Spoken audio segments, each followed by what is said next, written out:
থেকে দূর করতে পারিনি। সেই সাথে আমরা বলতে চাই, দেখুন মানুষের অর্থনৈতিক মুক্তি কি গুরুত্বপূর্ণ। আমাদের দেশের যে নারীরা আছেন, সেই নারীরা তো কম পরিশ্রম করেন না।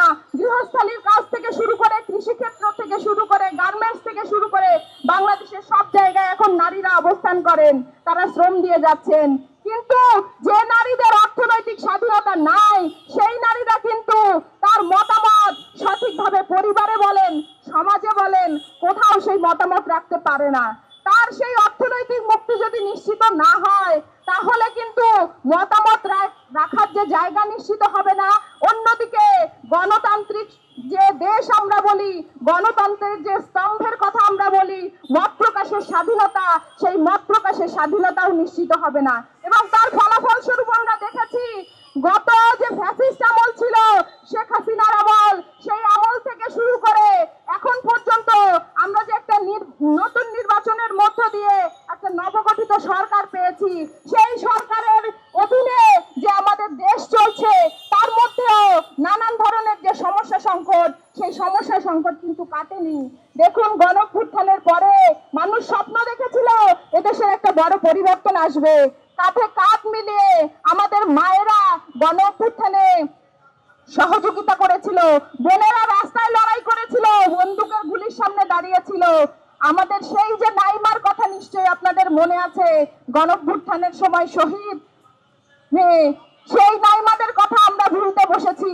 কিন্তু এই মেয়েদেরকে স্মরণ করে এই যাদের রক্তের উপর দাঁড়িয়ে গণঅভ্যুত্থান এসেছে, সেই পরবর্তী গণঅভ্যুত্থান পরবর্তী বাংলাদেশের কি পরিস্থিতি, যে স্বপ্নবান বাংলাদেশের মানুষ দেখেছিল সমাজের পরিবর্তন হবে, অনেকগুলো সংস্কারের মধ্য দিয়ে বাংলাদেশের মানুষ একটা নতুন রাষ্ট্র পাবে, যে রাষ্ট্রে কোনো বৈষম্য থাকবে না, শিক্ষাক্ষেত্রে বৈষম্য থাকবে না।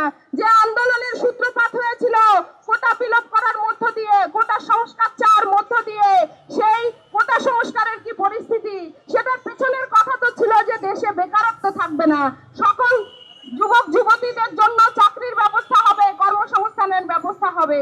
সেই দিকে কি আমরা দৃষ্টি দিচ্ছি? সেদিকে আমরা দৃষ্টি দিচ্ছি না। পুঁজিবাদের একটা অনিবার্য সংকট হচ্ছে কর্মসংস্থানের সংকট, সে সবার জন্য কর্মসংস্থানের ব্যবস্থা করবে না।